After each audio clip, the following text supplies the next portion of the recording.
Hello everyone. तो इस video में हम लोग डिस्कस करने वाले हैं कि गेट के थ्रू पीएचडी अप्लाई करने में या पीएचडी ज्वाइन करने में एंड जेआरएफ के through fellowship awardee people like CSIR JRF और यूजीसी जेआरएफ के थ्रू पीएचडी में अप्लाई करने और ज्वाइन करने में क्या क्या डिसएडवांटेजेस और एडवांटेजेस हैं, राइट। सो मैं पैरेलली कंपेयर करता रहूँगा गेट और सीएसआईआर जेआरएफ को। अब देखो, सीएसआईआर जेआरएफ जो होता है उसमें क्या होता है और गेट में क्या होता है बताते हैं। तो गेट के थ्रू क्या होता है कि जब हम गेट क्वालिफाई करते हैं, कुछ हमारा रैंक आता है, हम उस रैंक के बेस पे इंस्टीट्यूशंस में अप्लाई करते हैं। तो इसका मतलब जब हम गेट से अप्लाई करते हैं ना, दैट मीन्स कि हमारे पास खुद की कोई फंडिंग नहीं है। We don't have a fellowship our self, right. So if institute takes us as a PhD, that means कि they will have to fund us, they will have to give us for 31,000 per month for first 2 years and then 35,000 per month for next 2-3 years or whatever JRF SRF stuff। तो institute के fund से पैसा आता है वो। तो क्या होता है कि जैसे इंजीनियर्स होते हैं, तो इंजीनियर्स के पास जैसे फेलोशिप मतलब CSIR JRF है, यूजीसी JRF तो होता नहीं है। तो उनको तो फेलोशिप अवार्ड, उनको तो टीए में ही लेते हैं। इन्हें टीए बोलते हैं by the way, teaching assistantship, मतलब जो गेट के थ्रू ज्वाइन करता है। लेकिन जो साइंसेज होते हैं उसमें सीएसआईआर जेआरएफ, यूजीसी जेआरएफ भी होता है, इंस्पायर भी होते हैं, राइट। इंस्पायर तो उधर भी हो जाएगा, right. Mainly UGC CSIR JRF रहता है, उसके थ्रू हो जाता है तुम्हारा सीन। तो क्या होता है कि गेट में जो फंडिंग होती है वो इंस्टीट्यूट की होती है। तो अब इससे क्या होता है कि जैसे कोई असिस्टेंट प्रोफेसर है तो उसके पास 4 इंस्टीट्यूट फंडेड सीट्स होंगी, right. That means that to कि उसमें 2 जनरल होंगी ओपन कैटेगरी एंड 2 रिजर्वेशन की होंगी। तो होता क्या है कि इंस्टीट्यूट उन 4 के मतलब जो होते हैं वो गेट पे ले सकता है उन चारों को कैटेगरी वाइज। अगर इंस्टीट्यूट को और प्रोफेसर को और लेने हैं तो वो और नहीं ले सकता, क्योंकि this is the maximum amount. अब professor assistant professor can take. Similarly for associate it's 6 people, 3 and then professor 4 I guess. You can go check it, right. तो अभी क्या हो गया कि फॉर एग्जांपल, हाँ, और सीएसआईआर जेआरएफ है जैसे फॉर एग्जांपल, तो सीएसआईआर जेआरएफ और यूजीसी जेआरएफ है। तो उसमें क्या होता है कि जब हम ये एग्ज़ाम क्वालिफाई करते हैं तो दैट मीन्स कि हमारी पीएचडी में जो हमें स्टाइपेंड मिलेगा ना, वो हमें इंस्टीट्यूट के फंड से नहीं आएगा, वो हमें फ़ंड देगा सीएसआईआर या यूजीसी, राइट। तो उसमें क्या होता है फ़ायदा इंस्टीट्यूट का, क्योंकि इंस्टीट्यूट की जेब से पैसे तो जा नहीं रहे हैं, प्लस तुम उनको फ़ीस पे कर रहे हो, तुम उनके हॉस्टल में रह रहे हो, उनके कैंपस में खाना खा रहे हो, तो you are like giving them a profit, right. तो दैट इज़ अ केस। तो अब हम कॉमन सेंस और लॉजिकली सोचें तो डेफिनेटली इंस्टीट्यूट क्या बोलेगा कि भाई टीए लें कि सीएसआईआर या यूजीसी जेआरएफ लें। डेफिनेटली जेआरएफ लें। तो जेआरएफ प्रीफर कर देते हैं इंस्टीट्यूट कई बार। और फॉर एग्जांपल अभी तो कोविड की सिचुएशन है, और कोविड की सिचुएशन में तो इंस्टीट्यूट के पास फंड्स भी नहीं है, तो कई इंस्टीट्यूट्स ने सिर्फ जेआरएफ उठाया। For example let's say IIT Indore, तो आईआईटी इंदौर ने physics, chemistry, math, all sciences departments हैं जो उसमें सब जेआरएफ उठाए। आइजर कोलकाता ने एक टीए उठाया एक गेट पे, और बाकी सब जेआरएफ उठाए, राइट। तो जेआरएफ का जो रेशियो है इस बार काफ़ी ज़्यादा ले रखा है इन लोगों ने, बहुत ज़्यादा सिलेक्शन, क्योंकि फंड्स ही नहीं है, राइट। तो एक प्रैक्टिकलिटी की बेस पे देखा जाए तो इंस्टीट्यूट में पीएचडी मिलने के जो चांसेस होते हैं वो जेआरएफ के थ्रू ज़्यादा हो जाते हैं, ठीक है।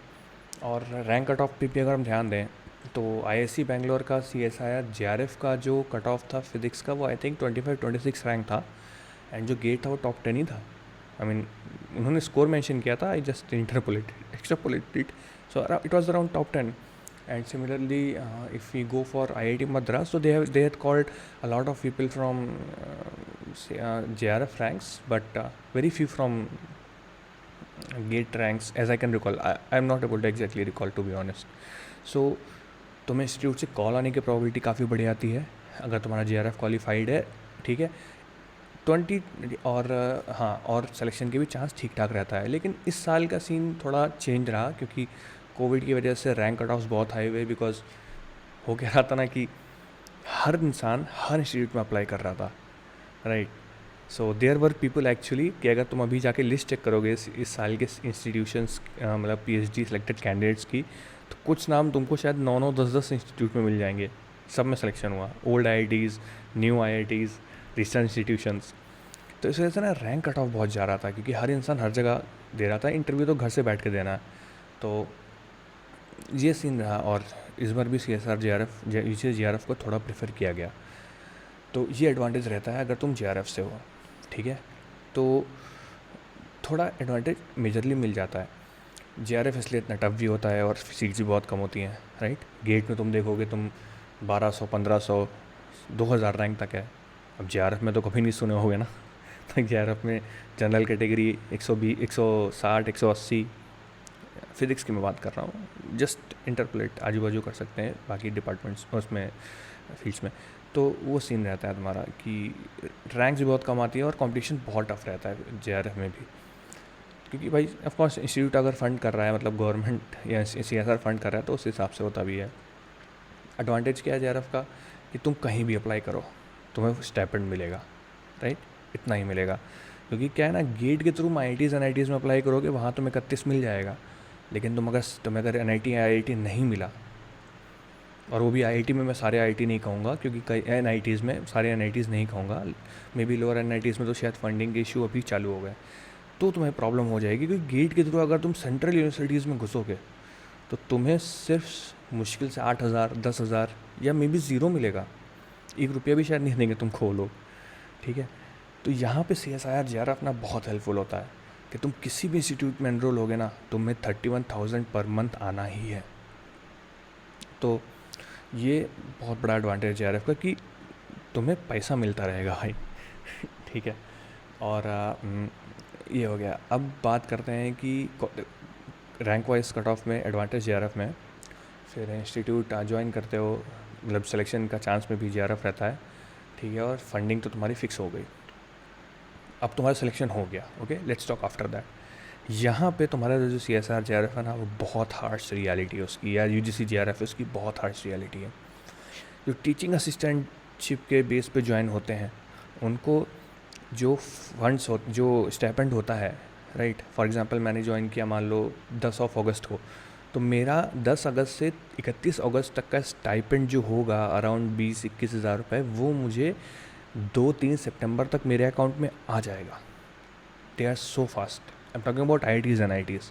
सेंट्रल तो पैसा देगा ही नहीं तो वो तो दूर की बात है, ओके। सो NITs IITs या गुड इंस्टीट्यूशंस जिनके पास फंडेड सीट्स होती हैं, तो वहाँ तो तुम्हें आ जाएगा पैसा, एकदम टाइम पे आएगा, हर मंथ एग्जैक्ट टाइम पे आएगा पैसा, तुम्हें कोई टेंशन लेने की ज़रूरत नहीं है, it's like a salary for you. लेकिन CSIR JRF और UGC JRF में ना सिचुएशन बहुत ख़राब है। पहला स्टाइपेंड आने में तो भाई तुम अपने सीनियर से बात करोगे तो पता चलेगा कि मतलब 4-5 मंथ तो बहुत नॉर्मल है, it's very normal, like 4-5 months तो इट्स लाइक कि हाँ भाई नॉर्मल है, मतलब इतना तो होना ही है, इतने तक तो तुम सोचो ही मत कि तुम्हारा स्टाइपेंड कहीं है भी। ठीक है, and it may take even longer than that, okay. I mean, it can in fact go to 7-8 months, 9 months if you just put on Google, right, JRF fellowship delay or something like that, there will be millions of articles in news, millions of grievances on CSIR website, and then a lot of discussions, a lot of frustration taken out on social media. So it's like that. It's the ground reality is very harsh about the external JRF fellowships which we avail.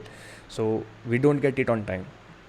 ठीक है, हो सकता है तो मैं second semester की जो fees है और हॉस्टल फ़ीस है वो तुम्हें फिर से घर से मांग के भरनी पड़े, क्योंकि तुम्हारा स्टाइपेंड नहीं आया, फेलोशिप नहीं आई। और प्रॉब्लम ये है कि जब फेलोशिप आती है चंक्स में आएगी, सो 7 months, 6 months, may be 4 months, ज़्यादा अच्छा रहा तो भाई 3 मंथ में एक बार आ गई, हर मंथ तो नहीं आएगी, हर मंथ तो मैंने अब तक सुना भी नहीं है, बहुत आइडियल केस है।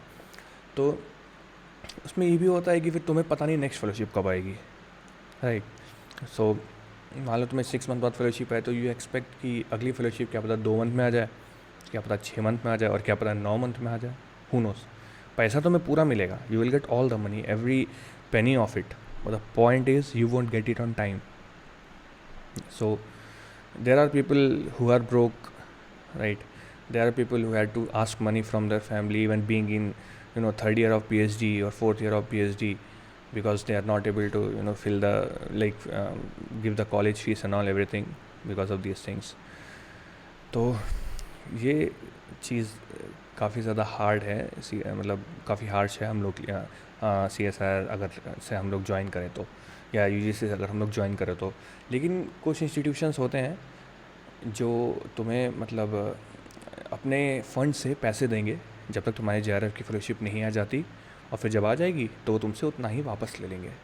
ठीक है, तो कुछ इंस्टीट्यूशंस हैं इंदौर में फॉर एग्जांपल, ऐसी फेलोशिप का है इंटरिम फेलोशिप, तो they will give you every month fellowship. You have to apply for that separately, and they'll give you per month fellowship. I don't know the exact amount. And whenever you get your stipend all together, yes, from CSIR, you just give it back within 7 days. That is their rule. So similarly there will be different rules for different institutions where you can avail such things. GATE वालों को यहाँ पे हमेशा बहुत advantage है, जैसे मैंने पहले बोला, उनकी फेलोशिप एग्जैक्ट टाइम पे आती है हर month, and everything is very much on time. Then उनको शायद कंटिन्यूसी ग्रांट नहीं मिलता है, एंड एचआर में भी होता है, बट कंटिन्यूसी ग्रांट तो सीएसआईआर का भी निकलवाने में काफ़ी दिमाग लग जाएगा तुम्हारा, क्योंकि उनके बहुत ज़्यादा ही क्लॉज कंस्ट्रेंट हैं, तो you will have to put some effort to just get that money out from them, right. So this is a thing. So अब जेआरएफ निकालना क्यों है फिर, राइट? अगर तुम्हारा लाइफ स्टाइल इतना ईजी हो रहा है गेट से, तो जेआरएफ का फ़ायदा क्या है?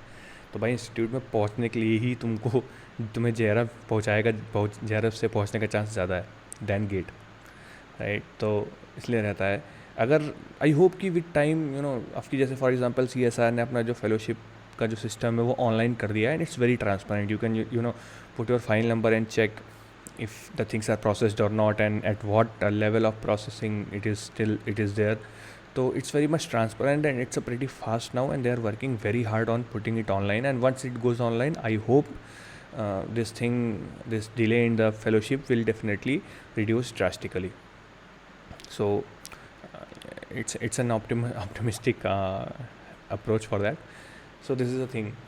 A lot of complaining now about CSI and UCJRF, right? So but the thing is, of course, once you qualify CSR JRF, you have net with you, and you can join anywhere you want, and definitely it's a very good thing and very big achievement for you to put in your CV, and while applying different places, that will definitely be a good point for you, and and a better point to show that you have performed better.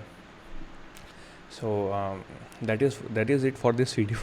Right, so I hope you gained some information about it, and some things that people are facing these days. So decide wisely.